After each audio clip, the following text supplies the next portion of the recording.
Have you ever wondered what happens behind closed doors, when power, loyalty, and love collide? Tonight's story isn't just about choices, it's about consequences, about people who had everything and still risked it all. Before we begin, take a second to like this video and subscribe, because stories like this deserve to be heard. And after watching, tell me in the comments, what would you have done? Now, let's begin. The flash of cameras felt like tiny knives against my retinas. Each burst of light sent a stabbing pain through my skull, but I kept smiling. 22 years of practice had taught me how to smile through anything: exhaustion, humiliation, fear. The smile was as much a part of my costume as the Versace gown that cost more than most people made in 6 months. Aretha, over here. Give us that gorgeous smile. Who are you wearing tonight? I turned on instinct, angling my body the way my publicist had drilled into me since I was 7 years old. Left side, always the left side. Chin down slightly, eyes up through the lashes. The pose that made me look vulnerable and sultry at the same time. The pose that had graced 1,000 magazine covers. The premiere of Midnight Confession should have been my triumph. The role had pushed me to places I didn't know existed, demanded things from me that left me hollow and shaking after every take. Critics were already calling it career-defining work. But all I could think about as I smiled for the cameras was the letter that had arrived at my trailer yesterday. I'm going to carve that pretty face off your skull. The 4th death threat in 2 weeks. Each one more specific, more intimate, more terrifying than the last. Someone knew where I slept, what I ate for breakfast, which route my driver took to the studio. Someone was watching every moment of my carefully constructed life. Aretha, can we get a statement about the threats? The question cut through my practiced performance. My smile flickered for just a second, enough for the cameras to catch it, to turn it into tomorrow's headline. Aretha Tyler, cracking under pressure? My father appeared at my elbow like he always did when things threatened to spiral. Marcus Tyler, Hollywood's most powerful manager. The man who'd turned his daughter into a commodity before she could walk. His hand settled on my lower back with just enough pressure to remind me of the rules. Keep smiling. Don't show weakness. The show must go on. That's all for tonight, folks, he said smoothly, his voice carrying the authority of someone who controlled access to one of Hollywood's biggest stars. Aretha needs to get inside. The hand on my back became firmer, steering me through the chaos of photographers and fans screaming my name. I caught glimpses of faces in the crowd, some worshipful, some hungry, all of them wanting something from me. My time, my attention, my soul. Inside the theater, the air was cooler, but no less suffocating. Industry people packed the lobby, all perfectly dressed, perfectly coiffed, perfectly fake. I recognized most of them. Directors who'd tried to get me alone in their trailers. Producers who'd hinted that certain favors could advance my career. Actors who smiled for the cameras then spread vicious rumors behind closed doors. This was my world. Had been my entire life, and I'd never felt more like a stranger in it. We need to talk, my father said, his voice low enough that no one else could hear. After the screening, I nodded mechanically, already knowing what he wanted to discuss. The threats, the attempted break-in at my house last week, the suspicious car that had followed my driver for 3 days straight. The reality we'd both been trying to ignore. Someone really did want me dead. The screening passed in a blur. I sat in the darkness, watching myself on the screen. A version of me that could cry on command, could bare her soul with perfect precision, could make audiences believe she was feeling things I'd long ago learned to shut away. The irony wasn't lost on me. I could portray every human emotion with devastating authenticity, but I'd forgotten how to actually feel them. When it ended, the applause was thunderous. I stood, smiled, waved, said all the right things. My co-star kissed my cheek. The director gave a speech praising my raw vulnerability. Industry veterans told me I'd finally arrived as a serious actress. None of them saw me at all. The after-party was at some exclusive club in West Hollywood, the kind of place where bottles of champagne cost what most people made in a month. I stayed exactly 90 minutes, long enough to be seen, not long enough to seem desperate or drunk. My father shadowed me the entire time, making sure I talked to the right people, laughed at the right jokes, networked with surgical precision. By the time we left, my face hurt from smiling and my feet were bleeding inside my 4-inch Louboutins. But I'd done my job. I'd been Aretha Tyler, America's sweetheart, the girl next door who happened to look like she'd been sculpted by angels and could cry on cue. "The car's waiting," my father said as we exited through a back entrance, away from the remaining photographers. I expected to see our usual driver, Miguel, with his kind eyes and gentle silence. Instead, a black Escalade sat idling at the curb, windows tinted so dark I couldn't see inside. 2 men in suits flanked the vehicle, their postures screaming security despite their attempts to look casual. "What's this?" I asked, suddenly alert in a way the champagne and exhaustion had been trying to prevent. "Your new security detail," my father said, and something in his voice made my stomach drop. "Things have escalated, Aretha. The police found evidence that the person sending those threats has been surveilling you for months. They have photos, detailed schedules, information about your daily routines that shouldn't be publicly available." My breath caught. "How detailed?" "Detailed enough that we're taking this very seriously now." The door to the Escalade opened, and a man emerged.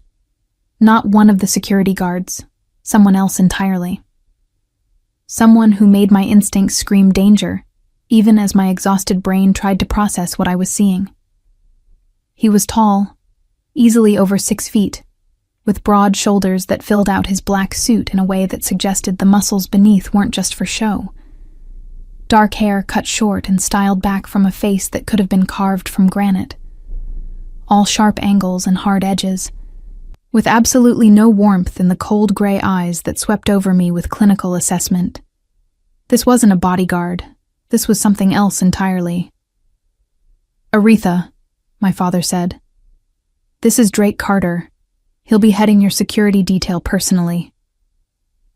Drake Carter. The name rang a bell somewhere in my consciousness, though I couldn't immediately place it. But the way he looked at me, like I was a problem to be solved rather than a person, made every muscle in my body tense. "Miss Tyler," he said, his voice a deep rumble that matched everything else about him. Cold, controlled, dangerous. He didn't offer his hand, didn't smile, didn't show any of the deference I'd grown accustomed to from people who worked for me. "I don't need a babysitter," I said, exhaustion making me more blunt than usual. "I have security. Miguel has been driving me for 3 years without incident."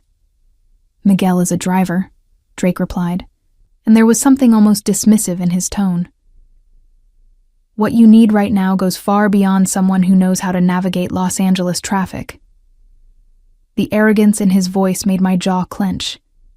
I'd spent my entire life being told what I needed, what I should wear, how I should speak, who I should be. I didn't need another man adding his voice to that chorus.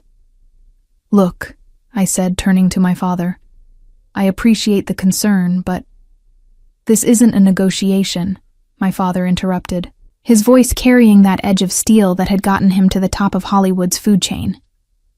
"Someone tried to break into your house, Aretha. They disabled your alarm system. They got past your gate. If your neighbor's dog hadn't started barking, God knows what would have happened." The information hit me like a physical blow. "When was this?" 2 nights ago, while you were at that charity gala." 2 nights ago. I'd been smiling for cameras at a $5,000 a plate dinner to save the rainforest or feed hungry children or whatever cause had been trendy that week. And someone had been in my house, touching my things, walking through rooms where I slept. "Why didn't you tell me?" My voice came out smaller than I intended. "Because you had a premiere to focus on," my father said, as if that explained everything.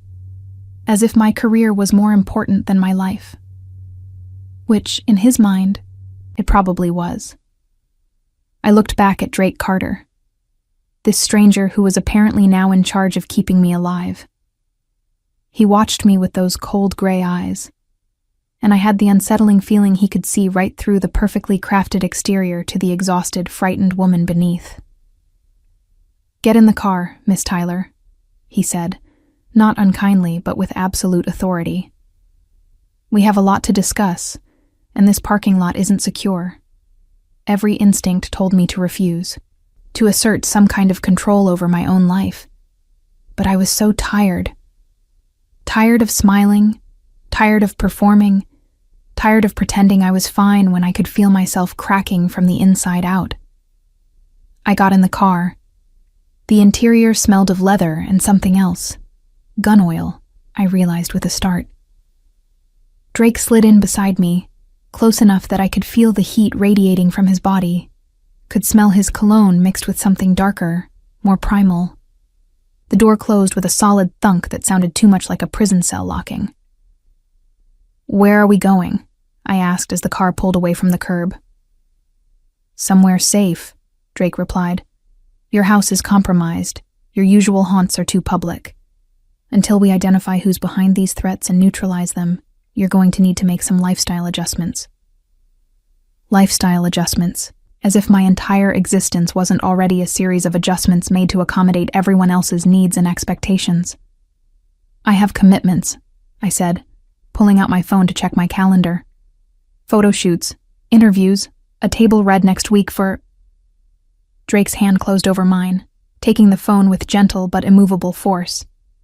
His skin was warm, rougher than I expected, and the contact sent an unexpected jolt through me. "Those commitments just became less important than staying alive," he said, powering down my phone. I stared at him, at this stranger who just walked into my life, and immediately started making decisions about it. "You can't just—" "I can, and I will." He met my gaze steadily. "Your father hired me to keep you safe, Miss Tyler. That's what I intend to do, with or without your cooperation. Though things will go much more smoothly if you choose to work with me instead of fighting me at every turn." The presumption of it, the sheer arrogance, made anger flare hot in my chest. "You don't know anything about me or my life." "I know more than you think." He pulled out a tablet. Swiping through screens filled with information I recognized as my own life laid bare. Aretha Marie Tyler, 24 years old. Started acting at age 3 in a diaper commercial. First major role at 7 in Little Miss Sunshine. Transitioned from child star to serious actress with your performance in Breaking Point at 19. 3 Golden Globe nominations, 1 win. Currently, one of Hollywood's highest-paid actresses under 30. He kept reading, and each detail felt like a violation. My failed engagement to my co-star 2 years ago. The eating disorder I'd battled at 16. The prescription medication I took for anxiety. My routine, my habits, my secrets. All reduced to bullet points on a screen. "Stop," I said, my voice tight. He looked up, and for a moment, something that might have been sympathy flickered in those cold eyes. But it was gone before I could be sure. "I don't need your life story to keep you safe," he said, setting the tablet aside. "But I do need you to understand that whoever is after you has done their homework. They know you, Miss Tyler. They've studied you. Which means I need to know you too. Every detail, every pattern, every weakness someone could exploit." The word weakness made me flinch. My whole life had been about hiding weakness, about projecting invulnerability even when I was falling apart inside. "So what happens now?" I asked, hating how lost I sounded. "Now you tell me everything," Drake said. "Every strange encounter, every person who made you uncomfortable, every gift from an overzealous fan. Everything." I looked out the window at Los Angeles streaming past. My city, my cage, the only world I'd ever really known. Somewhere out there, someone wanted me dead. And my only protection was this cold, dangerous man who looked at me like I was just another job. I didn't know it then, but Drake Carter was about to become the most dangerous thing in my life. Not because he wanted to hurt me, but because he was the first person in years who would refuse to let me hide. And that terrified me more than any death threat ever could. The safe house was in Malibu, perched on a cliff overlooking the Pacific Ocean with security that would make Fort Knox jealous. Cameras everywhere, armed guards patrolling the perimeter, and enough technology to track every living thing within a mile radius. My prison had an ocean view. Drake had installed me in the master bedroom. All whites and grays with floor-to-ceiling windows that should have made the space feel open, but somehow made me feel more trapped, like I was on display in the world's most expensive fishbowl. "The windows are bulletproof," he'd said when he saw me staring at them that first night. "Triple-layered ballistic glass. Someone could fire a rocket launcher at them and you'd be fine." The reassurance had the opposite effect. I'd spent the night lying awake, imagining all the ways someone might try to kill me if bullets weren't an option. That was 3 days ago. 3 days of being shadowed every moment, of having my phone monitored, of needing permission to step onto the fucking balcony. 3 days of Drake Carter's cold efficiency and absolute control over every aspect of my existence. I was going insane. "You need to eat," Drake said, appearing in the doorway of my bedroom without knocking. He never knocked. Privacy, apparently, was another thing I'd sacrificed for safety. "I'm not hungry," I replied, not looking up from the book I'd been pretending to read for the past hour. "You haven't eaten since yesterday morning. That bagel you picked at doesn't count. Since when is my eating schedule part of your security responsibilities? Since you passing out from low blood sugar became a tactical concern." He moved into the room, and I was acutely aware of how much space he took up. Not just physically, though God knew he was imposing enough, but his presence seemed to fill every corner, demanding attention. I finally looked at him. He'd changed from his usual suit into dark jeans and a black t-shirt that did absolutely nothing to hide the muscles beneath. His hair was still damp from a shower, pushed back from his face in a way that made the sharp angles of his features even more pronounced. He was objectively attractive. I'd noticed that the first night, in the clinical way I noticed most things about people, cataloging details for potential use later. But there was nothing soft about Drake Carter's attractiveness. It was all hard edges and barely contained violence, like a blade wrapped in expensive fabric. "There's dinner downstairs," he said when I didn't respond. "Grilled salmon, roasted vegetables, brown rice. Nothing that will upset your delicate Hollywood stomach." The sarcasm in his voice made my jaw clench. "My delicate Hollywood stomach? I've read your dietary restrictions. No gluten, no dairy, no red meat, no sugar, no fun." He crossed his arms, leaning against the doorframe. "Let me guess, your nutritionist prescribed it?" "My trainer," I corrected, hating that I was defending myself. "I have to maintain a certain look for my career." "Your career." He said it like it was a dirty word. "Right. Can't have America's sweetheart looking anything less than perfect." The contempt in his voice was like a slap. I stood, the book tumbling from my lap. "You don't know anything about my life or what I have to do to maintain it. Don't I?" He pushed off the doorframe, moving into my space with that predatory grace that made my pulse spike. "I know you've been working nonstop since you were 3 years old. I know your father controls every aspect of your career, and from what I can see, most of your personal life too. I know you haven't taken a vacation that wasn't for a film shoot in 6 years. I know—" "Stop," I cut him off, my voice shaking. "Just stop." He did, but his eyes never left mine. And for the first time since I'd met him, I saw something other than cold assessment in them. Something that might have been understanding, or pity, or both. I hated it. I didn't need his pity. Didn't need him looking at me like I was some broken doll in a pretty dress. The salmon will get cold, he said finally, his voice softer than before. Come downstairs. It wasn't quite an order, but it wasn't a request either. I wanted to refuse, wanted to assert some kind of control over my own life. But the truth was, I was hungry. Starving, actually. And sitting up here alone with my thoughts was driving me crazy. I followed him downstairs to the open-concept kitchen and dining area. The table had been set for 2, and I realized with a start that Drake apparently intended to eat with me. "You're joining me?" I asked, unable to keep the surprise from my voice. "Someone needs to make sure you actually eat." He pulled out a chair, and I sat before I could think better of it. "Besides, we need to talk." "About what?" He served the food with an efficiency that suggested he was comfortable in a kitchen, which seemed at odds with everything else about him. When he sat across from me, his eyes were serious. "Your father received another letter today," he said without preamble. "Delivered to his office."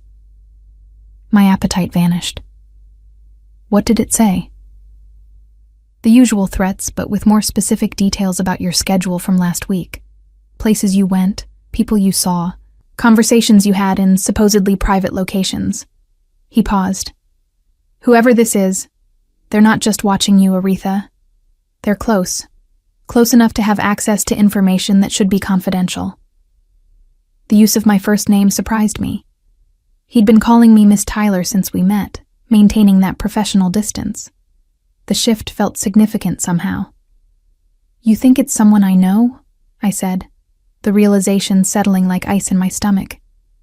"I think it's someone with access to your inner circle, your management team, your publicist, someone on your security detail before I took over. Maybe even someone from the set of your last film." I set down my fork, suddenly unable to even look at the food. "So, I can't trust anyone." "You can trust me," Drake said, and the certainty in his voice made me look up. "That's why your father hired me specifically. My reputation for discretion is impeccable, and I have no connections to Hollywood that could compromise my objectivity." "But you do have other connections," I said, remembering why his name had seemed familiar when we first met. "You're not just a security consultant, are you?" His expression didn't change, but something shifted in the air between us. "What have you heard?" "Rumors. Stories about the real power in Los Angeles. The kind that doesn't show up in tabloids or on red carpets."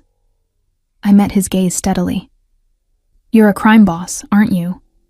I struggled with the word, feeling absurd saying it out loud. "A mafia boss." "The term is outdated," he said calmly, as if we were discussing the weather.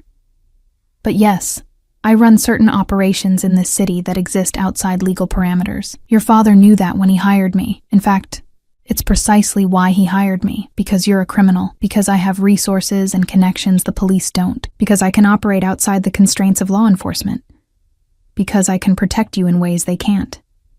He leaned forward. "Because when we find who's behind this, I can ensure they never threaten anyone again." The implication was clear. Drake Carter didn't believe in the justice system. He believed in permanent solutions. "You're going to kill them," I said, not quite a question. "I'm going to neutralize the threat," he corrected. "How permanent that neutralization needs to be depends on the circumstances." I should have been horrified. Should have demanded he leave, called my father, insisted on different protection. But all I felt was a strange, twisted relief. For once, someone was talking to me without euphemisms or careful PR speak. Drake Carter was dangerous, yes, but at least he was honest about it. "Why are you really doing this?" I asked. "My father must be paying you, but I can't imagine money is your primary motivation." His expression shifted, something dark passing over his features before he controlled it. "Let's just say I have personal reasons for wanting to find the person behind these threats." Personal reasons. The letters match patterns I've seen before. in another case. Someone I cared about. He stood abruptly, clearing the dishes even though neither of us had eaten much. That's all you need to know. But I could see the grief beneath his control, could recognize the shape of loss because I'd seen it in my own mirror. Drake Carter wasn't just protecting me for money, or even out of some sense of duty. This was personal for him too. "Who did you lose?" I asked quietly. He stopped, his back to me, hands gripping the edge of the sink. For a long moment he didn't answer, and I thought he wouldn't. Then, "My sister," he said, his voice rough. 2 years ago. Similar threats, similar pattern. By the time we took it seriously, it was too late. The grief in his voice was raw, unguarded. It made him seem suddenly human in a way all his efficiency and control hadn't. "I'm sorry," I said, and meant it. He turned, and his eyes were cold again, the vulnerability locked away. "Don't be sorry. Help me catch the bastard who killed her, because I'm fairly certain it's the same person who's after you." The weight of that statement settled over me. I wasn't just a target. I was bait. A tool to help Drake Carter catch his sister's killer. "Does my father know?" I asked. "That this is connected to your sister?" "He knows I have incentive beyond money to keep you safe. The specifics are between you and me." "Why tell me at all?" "Because you deserve to know why I'm so invested in this, and because I need you to trust me completely if we're going to work together." He moved back to the table, sitting across from me again. "I'm not going to lie to you, Aretha. Your life is in danger. Real, serious danger. But I will do everything in my power to protect you. Not just because I'm being paid, but because I need to catch this person. For my sister. For my niece who almost lost her life too. For every future victim if we don't stop this now." The honesty was brutal, but refreshing. No one ever spoke to me like this. Like I was capable of handling the truth instead of needing to be protected from it.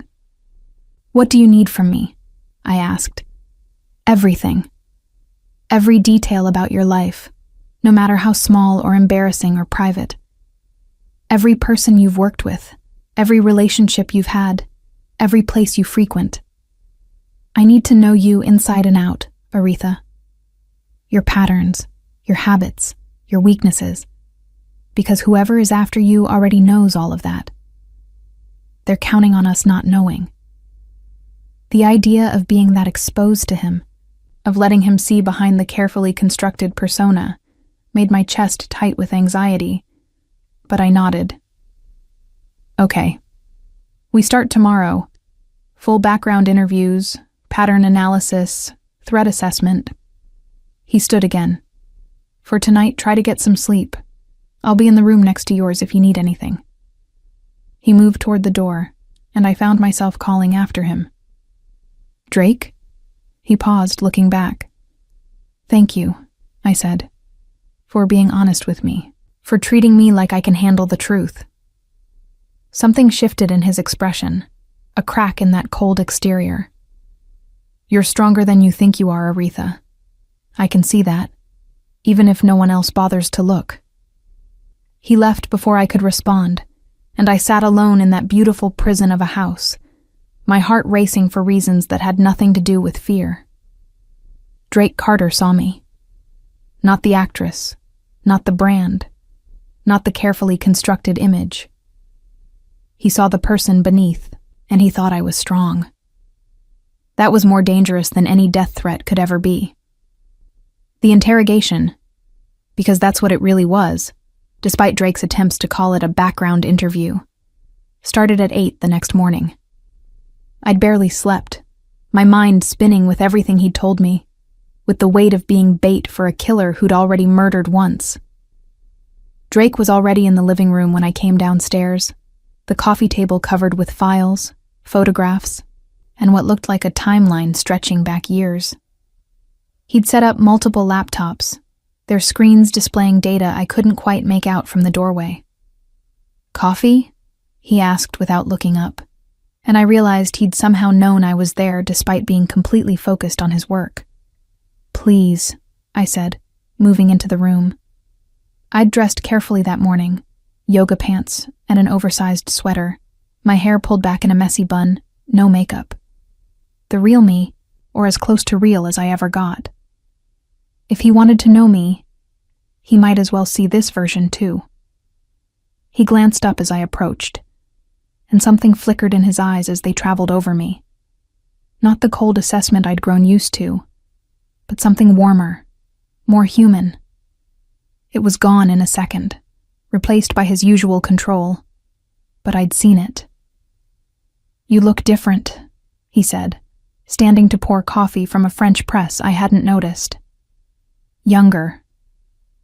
"I'm not wearing my mask," I replied, accepting the mug he offered. Our fingers brushed, and I felt that same jolt of awareness I'd experienced in the car. This is what I actually look like. I prefer it.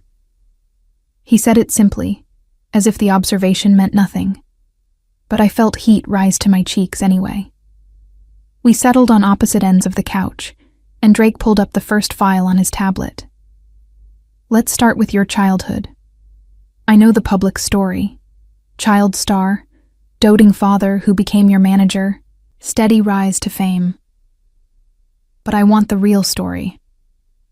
I stared into my coffee, watching the cream swirl in dark patterns.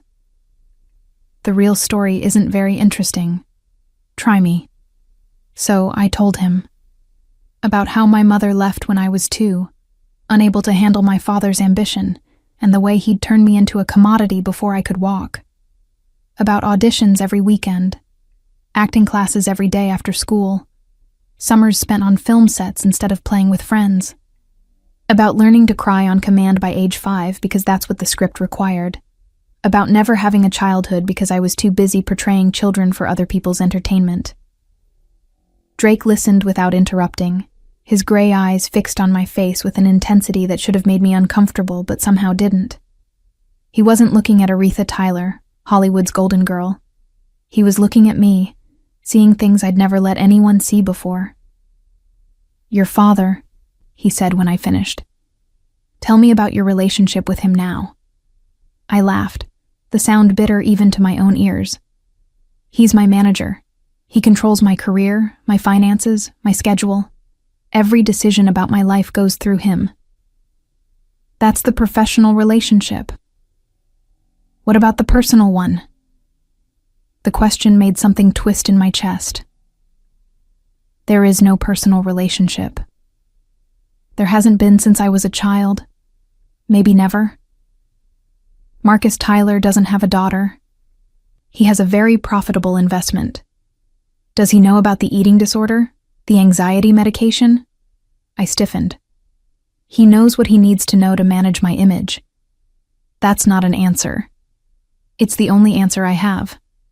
I set down my coffee with more force than necessary. My father cares about my career. Whether I'm healthy or happy or falling apart inside is irrelevant as long as I show up on set and deliver the performance. Drake was quiet for a moment, and when he spoke again, his voice was softer. My father was like that too. Not with me, but with my sister. Sophia was beautiful, talented, everything he wanted in a daughter. He controlled every aspect of her life, who she saw, who she dated, what she wore. He said it was for her protection, to keep her safe in our world. What happened to her? I asked, even though I already knew the broad strokes. She met someone, fell in love, wanted to leave that life behind. His jaw tightened. My father forbade it, said she belonged to the family, that her life wasn't hers to throw away. So she ran, and 3 months later, she was dead. I'm sorry, I said again, meaning it even more this time. Don't be sorry. Be careful. He leaned forward, his eyes intense. Your father's control, his obsession with your career. It's made you vulnerable, Aretha. You're so focused on pleasing him, on maintaining this image, that you've made yourself predictable. Predictable people are easy targets. The word stung because they were true. So what do? You start making your own choices. You start trusting your instincts instead of your father's directives. You start living for yourself instead of for the cameras. He paused. And you start by telling me everything you've been too afraid to tell anyone else. Over the next several hours, I did exactly that.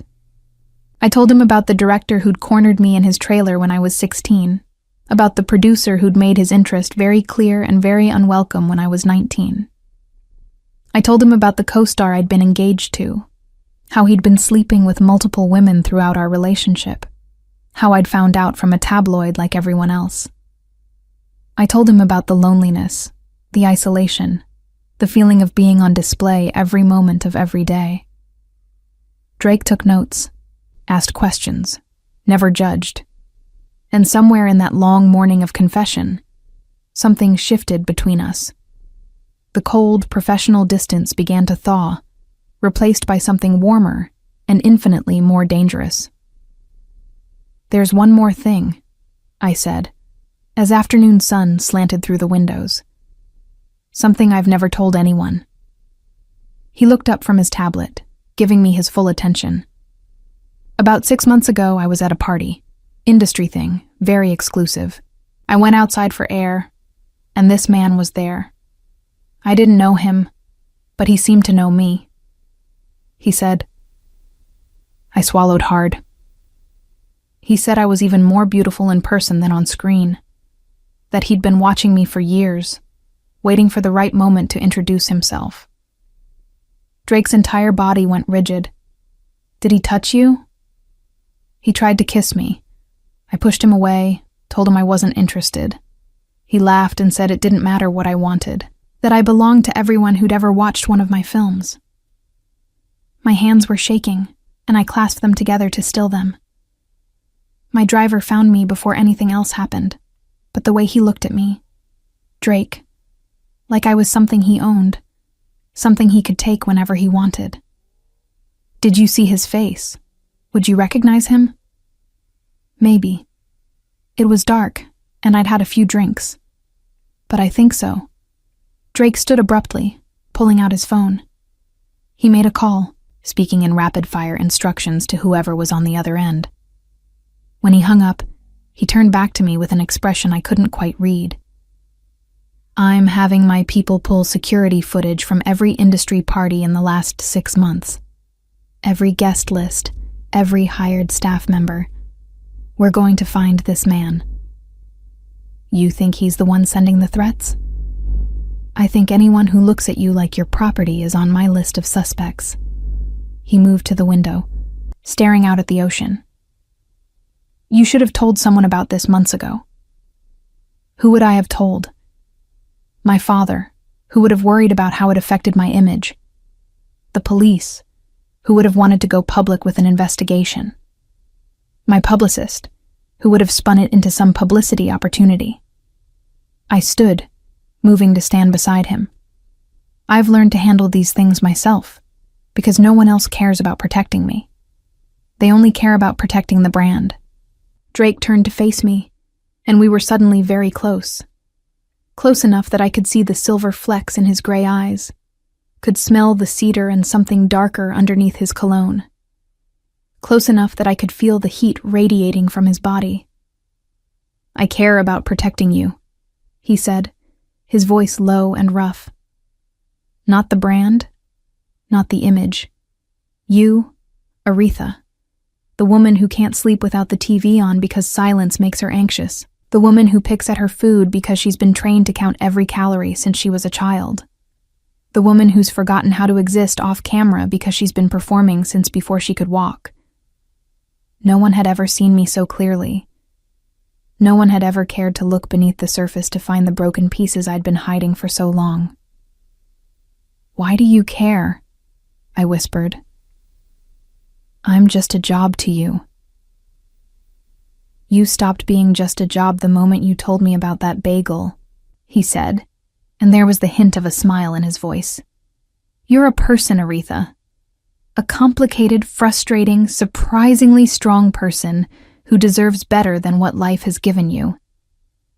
I'm weak, I said, the words escaping before I could stop them. I let my father control me. I let directors and producers and co-stars treat me like a thing instead of a person. I smile and perform and never fight back. That's not strength. Survival is strength. His hand came up, and for a moment I thought he might touch my face. But he stopped himself, lowering his hand. You've survived 24 years in an industry that eats people alive. You've maintained your sanity, mostly, while being objectified and commodified since childhood. You've built a successful career despite everyone around you treating you like you're just a pretty face. That takes more strength than you realize. Tears pricked my eyes, and I blinked them back furiously. I didn't cry. Couldn't cry. Crying was weakness, and weakness wasn't allowed. But a single tear escaped anyway, tracing down my cheek. Drake's control broke. His thumb caught the tear, wiping it away with a gentleness that seemed impossible from a man who looked like he could break someone in half without effort. It's okay to cry, he said softly. It's okay to break sometimes. I won't think less of you. Something inside me cracked open at those words, and suddenly I was crying. Really crying, not the pretty camera-ready tears I'd perfected over the years. Ugly, gasping sobs that shook my whole body and made my nose run and probably made me look absolutely horrible. Drake pulled me against his chest, his arms coming around me with surprising tenderness. He didn't tell me it was okay, or that everything would be fine. He just held me while I fell apart, one hand rubbing slow circles on my back, the other cradling my head against his shoulder. I didn't know how long we stood there, me crying into his shirt while he held me like I was something precious and breakable. Eventually the tears slowed, then stopped. But neither of us moved. I'm sorry, I said finally, my voice muffled against his chest. I got your shirt wet. I have others. His voice rumbled through his chest, and I could feel his heartbeat steady and strong under my cheek. Feel better? Embarrassed, mostly. Don't be. He pulled back just enough to look at me, and his eyes were warm in a way I'd never seen. You've been holding that in for a long time. It needed to come out. I looked up at him, suddenly aware of how close we were, of the way his arms were still around me, of the heat between our bodies. His gaze dropped to my lips, and for a moment, just a moment, I thought he might kiss me. Instead, he stepped back, putting professional distance between us once more.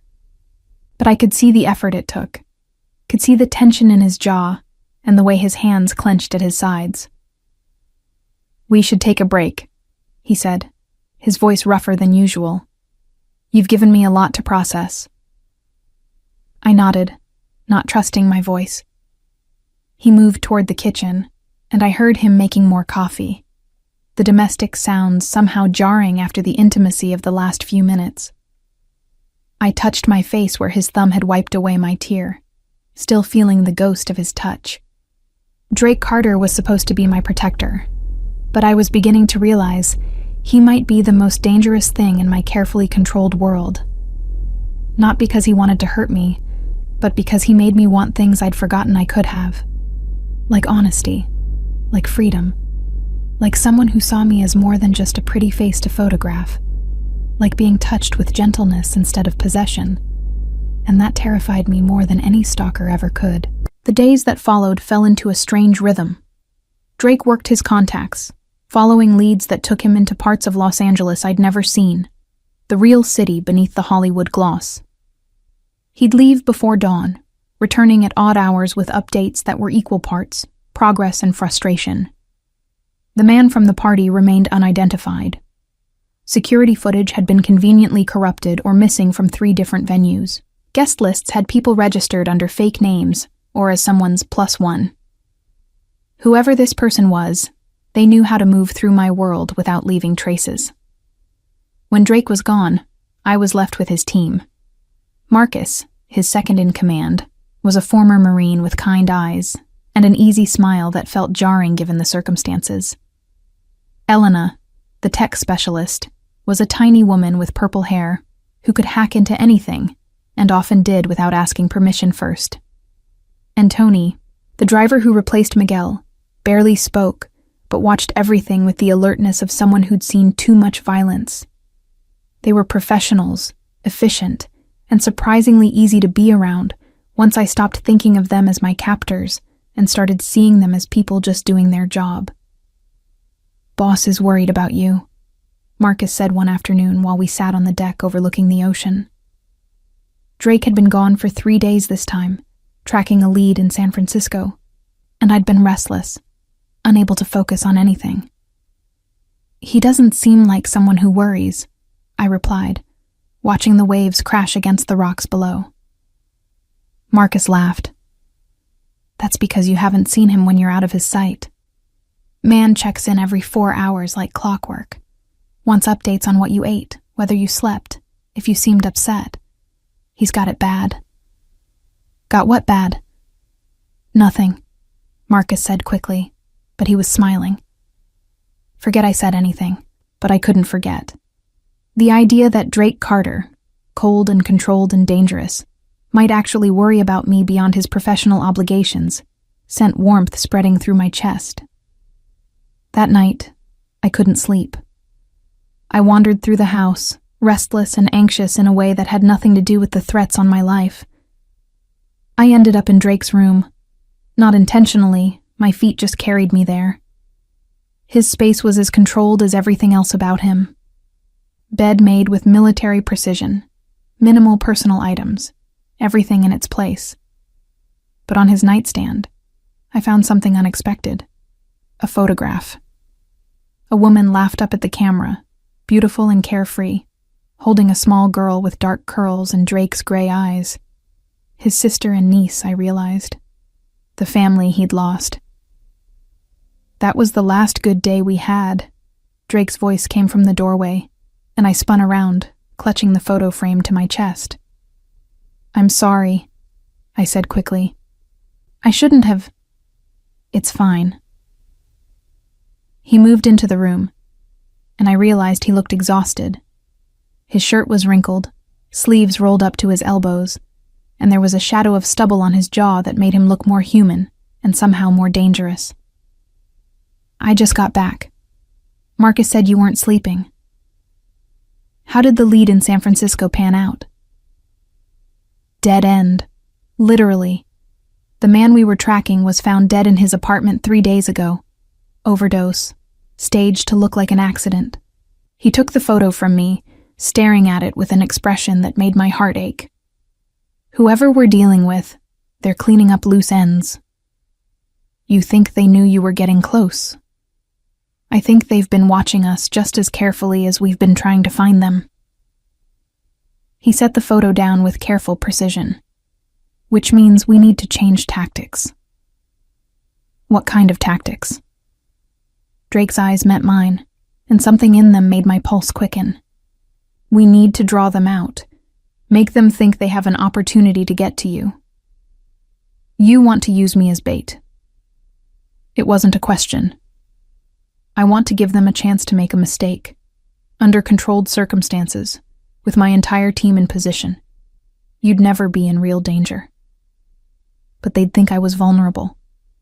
Yes, I should have been angry, should have refused, but all I felt was a strange sense of relief. Finally, I could do something instead of just hiding and waiting. "What do you need me to do?" Drake studied me for a long moment. "You'd agree? Just like that?" "You said your sister died because no one took the threat seriously enough. Because by the time your family acted, it was too late." I met his gaze steadily. "I won't let that happen to someone else. If I can help catch this person, help prevent them from hurting anyone else, then I'll do it." Something shifted in Drake's expression, that cold control cracking to reveal something warmer underneath. You continue to surprise me, Aretha Tyler. Is that a good thing? It's a dangerous thing. He moved closer, and suddenly the room felt too small, the air too warm. You were supposed to be just another spoiled Hollywood actress who needed babysitting. You weren't supposed to be brave. You weren't supposed to be real. Sorry to disappoint your prejudices, I said, trying for levity but failing because my voice came out breathless. You didn't disappoint them. You shattered them completely. His hand came up, and this time he didn't stop himself from touching me. His fingers traced along my jaw, tilting my face up to his. That's the problem. What problem? You're supposed to be a job, a means to an end. But somewhere between your confession about that bagel and watching you cry in my arms, you became something else entirely. My heart hammered against my ribs. What did I become? Mine, he said, the word rough and possessive. At least that's what I want you to become. What I shouldn't want, what I have no right to want, but want anyway. I should have pulled away, should have reminded him that this was professional, that I was vulnerable and traumatized and definitely not in a place to start something with anyone, let alone a crime boss who'd admitted to using me as bait. Instead, I leaned into his touch. And if I want that too? Then we're both incredibly stupid, he murmured, but he was leaning down, his breath warm against my lips. Because this is going to complicate everything. Maybe I'm tired of everything being simple and controlled and predictable, I whispered. Maybe I want complicated. He kissed me then, and it was nothing like the chaste, camera-ready kisses I'd performed in dozens of films. This was real and raw and desperate, his hands tangling in my hair, my fingers fisting in his shirt, both of us trying to get closer despite already being pressed together. When we finally broke apart, both breathing hard, Drake rested his forehead against mine. This can't happen. Bit late for that, I pointed out, still dizzy from the kiss. I'm serious, Aretha. You're under my protection. Getting involved with you while you're vulnerable, while you're dependent on me for your safety, it crosses every ethical line. What if I don't care about ethics right now? You should. He stepped back, putting distance between us that felt like miles. Because when this is over, when we catch whoever's threatening you, you're going to wake up and realize you've been living in a pressure cooker. Stockholm Syndrome is real, and mixing that with... Don't, I interrupted, anger flaring hot in my chest. Don't you dare suggest this is Stockholm Syndrome. Don't diminish what I feel by making it about trauma or dependence or whatever psychological explanation makes you feel better about backing away. Then what is it? He challenged. You've known me less than 2 weeks, Aretha. I've known you longer than I've known most people in my life, I shot back. You've seen parts of me I've never shown anyone. You've been more honest with me in 10 days than some people have been in 10 years. So don't tell me this isn't real, just because it doesn't fit your timeline. We stared at each other, the tension thick enough to cut. Finally, Drake ran a hand through his hair, making it stand up in a way that would have been endearing if I wasn't so angry. You're right, he said quietly. I'm sorry. That was condescending. Yes, it was. But my point stands. This situation, me being responsible for your safety, it creates a power dynamic that isn't healthy for starting a relationship.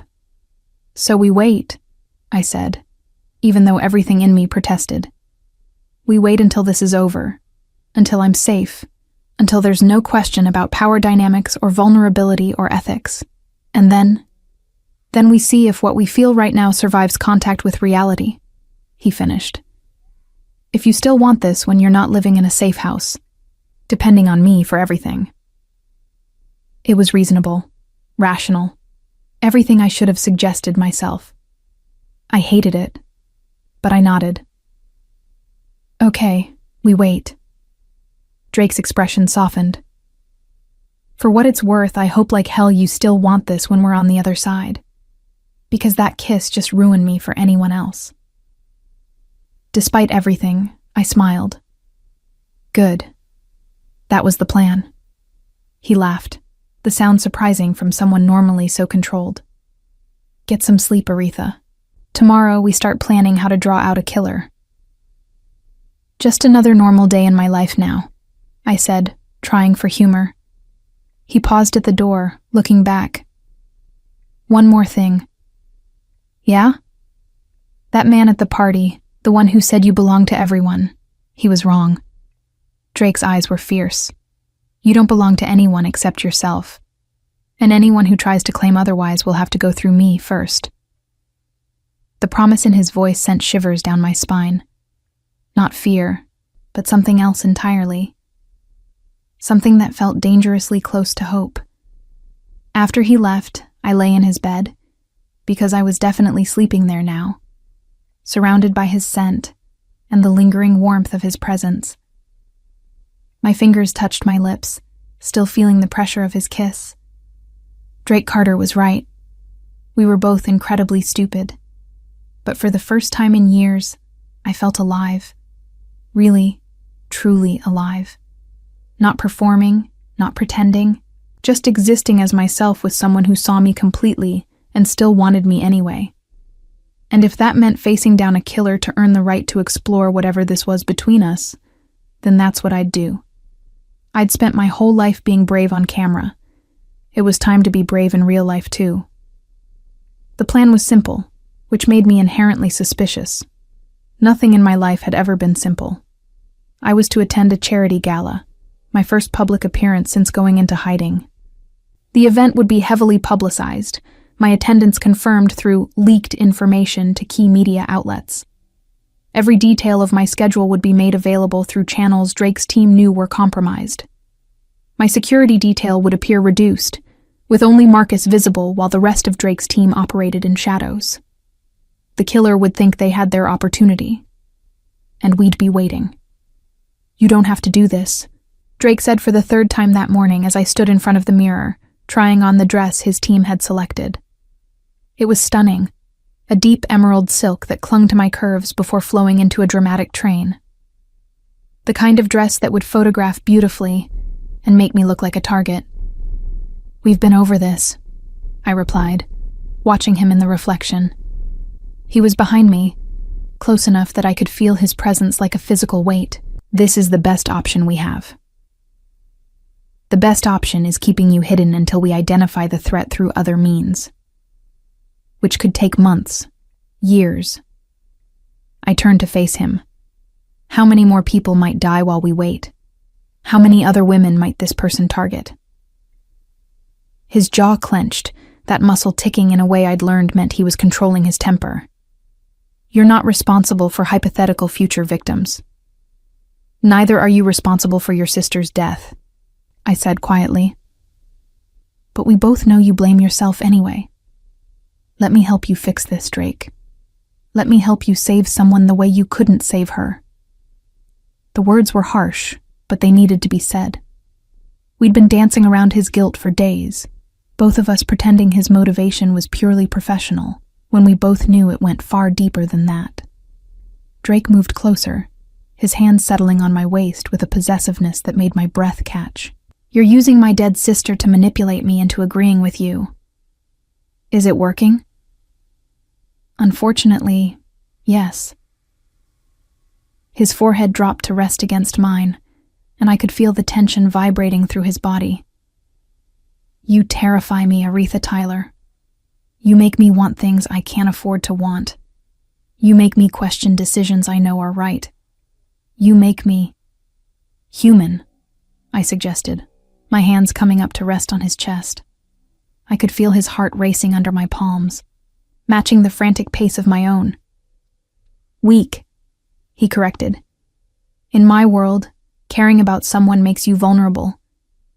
It gives your enemies a target. And I have a lot of enemies, Aretha. A lot of people who would love nothing more than to hurt me through someone I care about. Then we'll be careful. Careful isn't enough. He pulled back, putting distance between us again.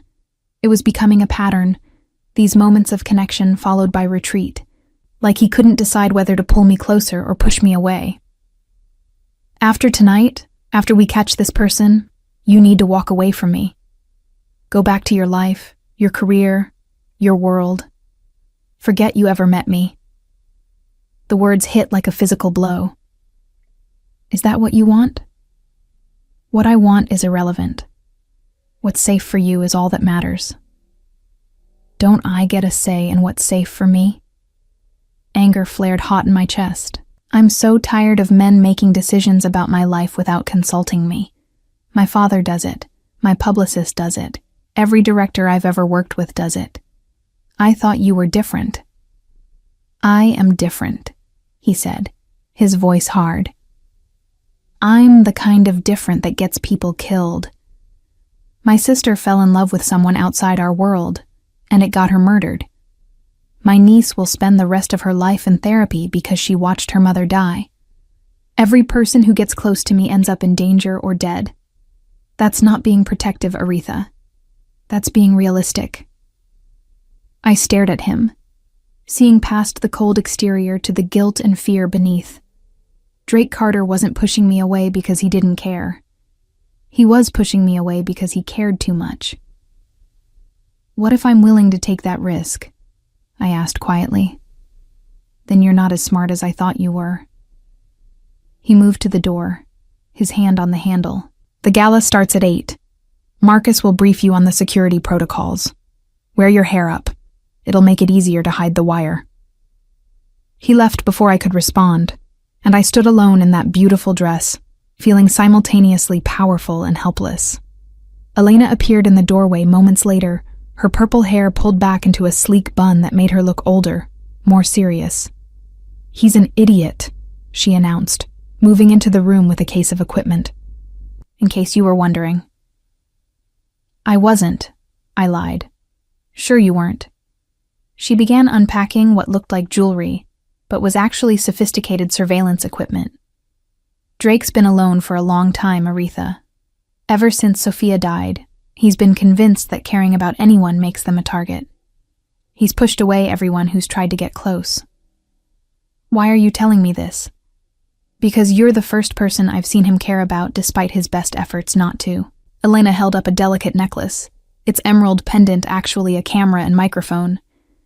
And because I think you're good for him. You make him remember what he's fighting for instead of just what he's fighting against. He doesn't want me in his life. He doesn't want you in danger. There's a difference. She fastened the necklace around my throat, her fingers gentle but efficient. After tonight, after this is over and you're safe, don't let him push you away. Make him see that you're stronger than he gives you credit for. That you can handle his world if you choose to. What if I can't? The question escaped before I could stop it, revealing the fear I'd been trying to hide.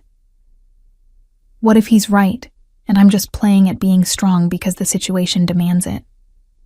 What if when this is over, I go right back to being the controlled, compliant person I've always been? Elena met my eyes in the mirror. Then you will have wasted a perfectly good opportunity to become someone new. But I don't think that's going to happen. I think you've been strong all along, Aretha. You just needed someone to see it before you could see it yourself. The gala was being held at the Grand Regency Hotel, one of Los Angeles' most prestigious venues. As our car pulled up to the entrance, I could see the red carpet stretching out like a blood-stained ribbon. Photographers lined up like executioners waiting for their target. Last chance to back out, Drake said from beside me. He'd barely spoken during the drive, his attention fixed on the tablet showing feeds from dozens of cameras his team had positioned throughout the venue. I'm not backing out. I know. He finally looked at me, and something in his expression made my heart clench. You look beautiful, by the way. I should have said that earlier. You were too busy trying to talk me out of this. Occupational hazard. His hand found mine, squeezing briefly before letting go. Remember the protocols. Marcus will be with you the entire time. Don't go anywhere alone. Don't accept drinks from anyone. Don't leave the main ballroom. And if anything feels wrong, signal Marcus, who will signal you, and you'll extract me immediately. I know, Drake. We've been over this 100 times. Once more won't hurt. The door opened, and the world exploded into noise and light. I stepped out onto the red carpet, and immediately the cameras started flashing, voices calling my name, questions being shouted over each other. Aretha, over here. You look stunning. Where have you been? Is it true you've been receiving death threats? That last question made me stumble, but Marcus was there instantly, his hand steady on my elbow, guiding me forward. I smiled, waved, posed for the cameras with practiced ease. The performance came naturally after so many years, my body moving through the motions while my mind stayed alert, scanning faces in the crowd for anyone who seemed too interested, too focused. Inside the ballroom, the atmosphere was exactly what I expected. Wealth and pretension wrapped in designer clothing and false smiles. People I'd known for years approached with air kisses and empty compliments, and I played my part perfectly. The gracious star, grateful for the support, deflecting questions about my absence with vague references to personal time and focusing on my craft. Through it all, I was hyper-aware of the necklace around my throat, of Drake listening to every word I said, watching through the hidden camera. It should have felt invasive, but instead it felt comforting. He was there, even when I couldn't see him. Aretha Tyler, a voice said behind me, sending ice down my spine. It's been too long. I turned slowly, every instinct screaming danger even as my face arranged itself into a polite smile. The man standing before me was in his late 40s, handsome in a practiced way, wearing a tuxedo that probably cost more than most people's cars. I'm sorry, I said, my voice steady despite the alarm bells ringing in my head. Have we met? Briefly, at a party 6 months ago. His smile widened, revealing perfect white teeth. Though you seemed quite distressed that evening, I hope you're feeling better now. The party. The man who'd tried to kiss me, who'd said I belonged to everyone who watched my films.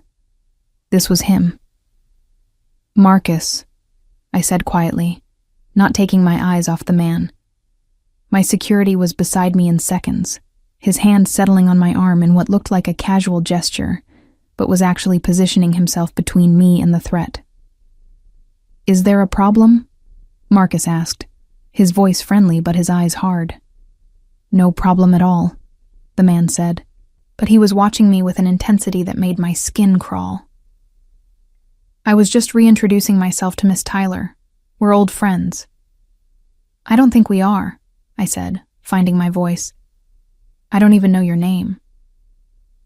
That hurts, Aretha, after all the time I've spent getting to know you.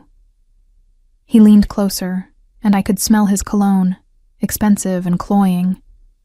All those letters I sent, all those photographs I took, and you don't even remember my name. The confession was delivered so casually, like he was discussing the weather. Around us, the party continued, oblivious to the monster standing in the middle of the ballroom. Step back, Marcus ordered, his hand moving toward his jacket where I knew his weapon was concealed. But the man was faster. His hand shot out, grabbing my wrist with bruising force, and I felt something sharp press against my side. A knife, I realized with crystal clarity. He had a knife hidden in his sleeve. We're going to walk out of here together, he said, his voice still friendly, his smile still in place. To anyone watching, we might have been having a pleasant conversation. You're going to smile and wave to your adoring fans, and if you do anything to alert security, I will gut you right here on this ballroom floor. Do you understand? I nodded, my throat too tight to speak. Good girl. He started moving toward the exit, pulling me with him, and Marcus moved to follow. But the man shook his head. Tell your bodyguard to stay back, Aretha, or I start cutting. Don't follow, I managed to say to Marcus, my voice barely audible. But I knew Drake was listening. Knew he could see everything through my necklace camera. Knew he was already moving. The man led me through the crowd, and I smiled like he'd instructed, my face hurting from the effort. People called out to me, and I waved with my free hand, playing the part one more time. The perfect actress, giving the performance of her life while a killer held a knife to her ribs. We were almost to the exit when everything happened at once. The lights went out, plunging the ballroom into darkness. Women screamed, men shouted, and I felt the knife at my side waver for just a second. It was all the opening I needed. I'd spent years training for action roles, learning fight choreography, building strength and flexibility. I'd always thought those skills were just for camera. But now, in the darkness, I used everything I'd learned. I stomped down hard on my captor's instep, twisted away from the knife, and drove my elbow back into his solar plexus with all my strength. He grunted, his grip loosening, and then Drake was there. I couldn't see him, but I could hear the sounds of impact, flesh hitting flesh, the knife clattering to the floor. The emergency lights flickered on, bathing everything in red, and I saw Drake standing over the man who'd been terrorizing me for months. "Don't kill him," I said, and Drake looked up at me, something feral in his eyes. "Give me one good reason why not. Because I need him to face justice, real justice, not just your revenge." I moved closer, looking down at the man who'd made me a prisoner in my own life. "And because I need him to tell me why. Why me?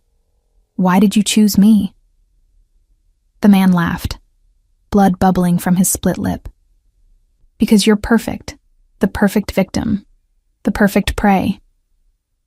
Everyone loves you, Aretha Tyler, but no one really sees you. You're just an image, a fantasy. I wanted to make you real by making you afraid." Drake's fist connected with the man's jaw, and he went limp. "He's not dead," Drake said when I gasped. "Just unconscious. But if you hadn't been here, I wouldn't have stopped." Police were flooding into the ballroom now, summoned by Drake's team. Marcus appeared at my side, and Elena was there too, looking furious and relieved at the same time. "You did it," she said, pulling me into a hug. "You caught him." But I was looking at Drake, at the blood on his knuckles and the fury still burning in his eyes. He met my gaze across the chaos, and I saw everything he wasn't saying.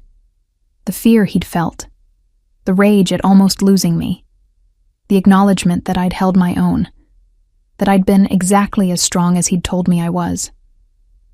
"It's over," I said, the words feeling surreal. "Yes," he agreed, but he didn't sound relieved. He sounded sad, because we both knew what came next. The investigation, the police reports, the media circus, my return to normal life, and Drake stepping back, pushing me away for my own good. The web that had trapped us both was breaking apart, but I wasn't sure either of us was ready to be free. The man's name was Richard Holbrook, and he was exactly the kind of monster who hid in plain sight. A respected entertainment lawyer with clients across Hollywood, he'd used his access and connections to stalk multiple women over the years. I was just his latest obsession, the one he'd decided was worth killing for. Drake's sister Sophia had been another. We learned that 2 days after the arrest, sitting in a police conference room while detectives laid out the evidence. Photographs of Sophia, letters similar to the ones I'd received, a timeline that showed Holbrook had been obsessed with her for months, before he finally acted on his fantasies. Drake sat beside me, his face carved from stone, as they showed us crime scene photos I knew would haunt me forever. His sister had fought. She'd survived the initial attack, long enough to make sure her daughter was safe, long enough to identify her attacker before succumbing to her injuries. But the police hadn't believed her. Richard Holbrook was too well connected, too respected. They'd written off her claims as the delusions of a dying woman, and he'd walked free, until now. "He'll spend the rest of his life in prison," the detective said, closing the file. Between the evidence we've gathered and Miss Tyler's testimony, along with the confession he gave at the scene, he won't see daylight again. Drake nodded once, his hand finding mine under the table. He'd been touching me more since that night. Casual gestures that felt like lifelines, like he was reassuring himself I was still there, still safe, still alive. But he still hadn't asked me to stay. The media circus that followed was exactly as exhausting as I'd feared. Every outlet wanted an interview. Every reporter wanted the inside story of how America's sweetheart had been stalked by a monster. My father appeared, suddenly concerned about my well-being, now that my survival made for good publicity. I went through the motions, the interviews, the photo shoots, the carefully crafted statements prepared by my publicist. But my heart wasn't in it anymore. Every smile felt more fake than the last, every performance more hollow. Drake's team had moved me back to my own house, now equipped with security that made Fort Knox look amateur. But Drake himself had disappeared. Marcus said he was handling business. Elena claimed he was dealing with fallout from the investigation. But I knew the truth. He was avoiding me, giving me space to recover and readjust to normal life. Preparing to remove himself from my world, now that the threat was gone. I gave him 3 days before I stopped being patient. I found him at a warehouse in East Los Angeles, the kind of place that didn't appear on any map and operated in the shadows of the city. His Escalade was parked outside, and 2 of his men tried to stop me from entering before Marcus waved them off. "He's going to be pissed you're here," Marcus warned. "Good. I'm pissed he's been avoiding me." Inside, the warehouse was exactly what I expected. Concrete and shadows, with shipping containers stacked like building blocks. Drake stood in the center with several men I didn't recognize, all of them looking dangerous in a way that should have frightened me, but didn't. "Aretha," Drake said when he saw me, and I watched every emotion flicker across his face before he controlled them. Surprise, pleasure, fear. "You shouldn't be here. You've been avoiding me. I've been busy. Bullshit." I moved toward him, ignoring the interested looks from his associates. "You've been hiding, running, pushing me away because now that the threat is gone, you don't have an excuse to keep me close anymore." His jaw clenched. "Gentlemen, give us a moment." The warehouse cleared quickly, leaving us alone in that vast space. Drake turned to face me fully, and I could see the exhaustion in every line of his body. "You're right," he said simply. "I have been avoiding you." "Why?" "Because being near you makes me want things I can't have.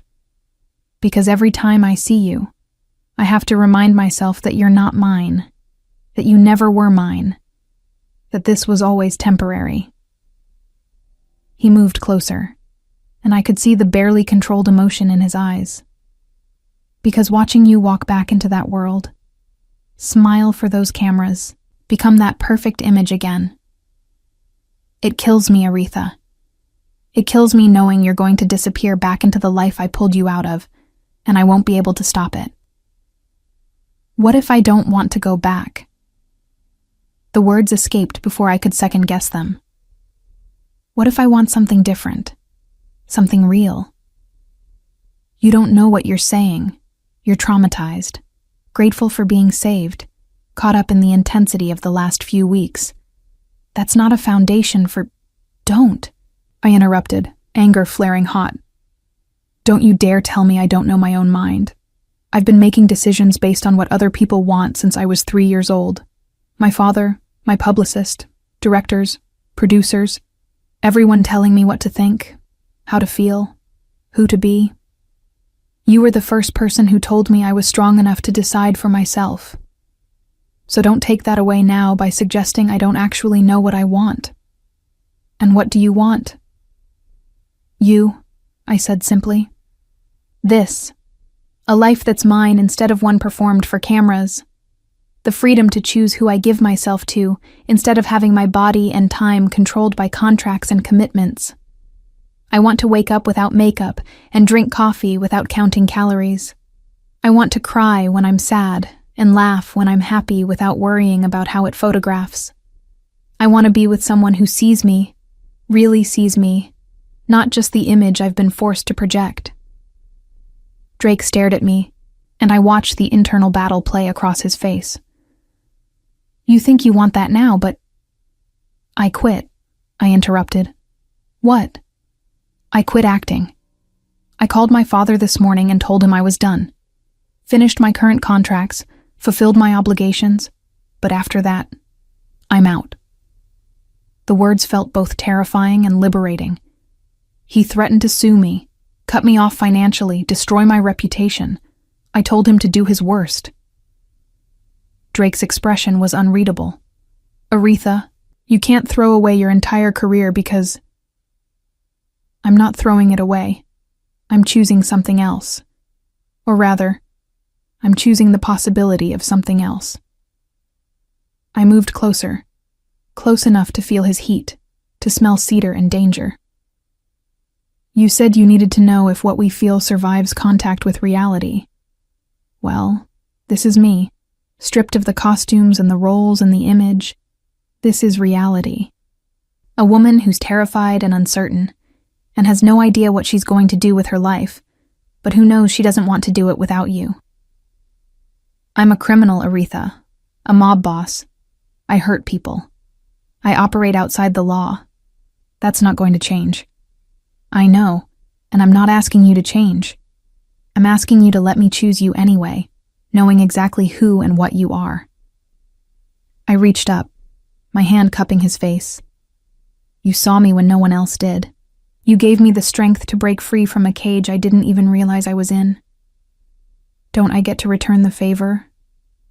Don't I get to see you beyond the cold, dangerous exterior you show the world? His control finally broke. His hands came up to frame my face, his touch desperate and gentle at once. You're going to regret this. Someday, you're going to wake up and realize what you gave up for me, and you're going to resent me for it. Maybe, I admitted. Or maybe I'll wake up and realize I finally made a choice for myself instead of for everyone else.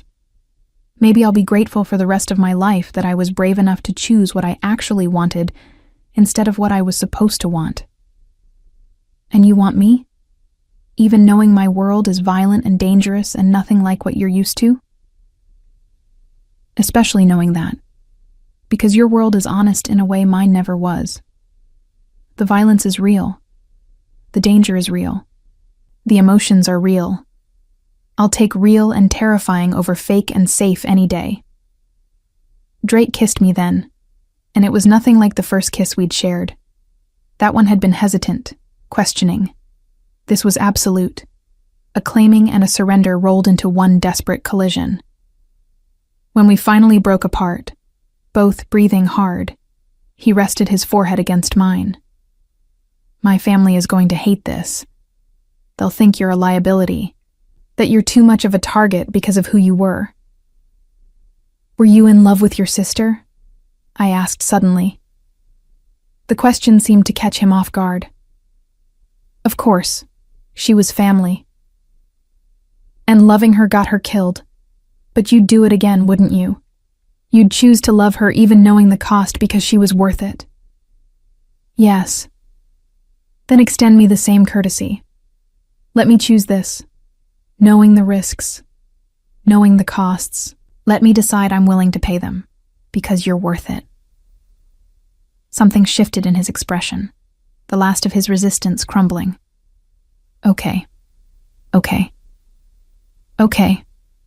I'll stop trying to protect you from your own choices. I'll stop pushing you away for your own good.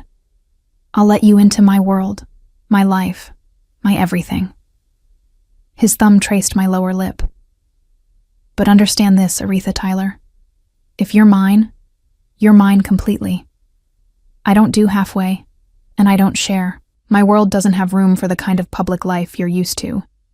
You won't be able to walk red carpets or give interviews or live in the spotlight. Good. I'm done with the spotlight. Your father will never forgive you for this. Your industry friends will probably abandon you once you're no longer useful to their careers.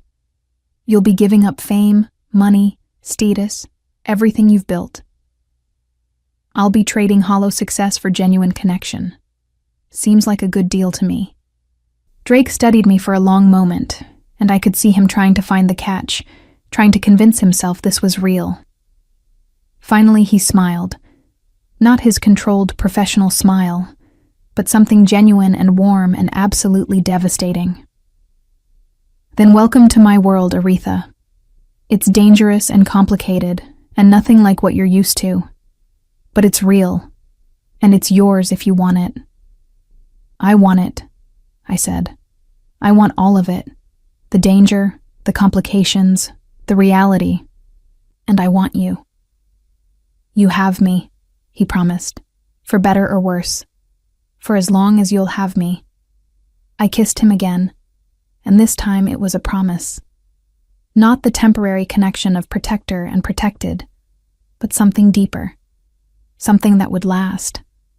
Outside the warehouse, Los Angeles continued its relentless pace. The cameras kept flashing. The tabloids kept printing lies.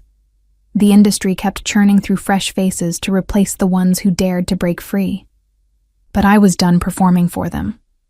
Done being their fantasy, their image, their carefully controlled product.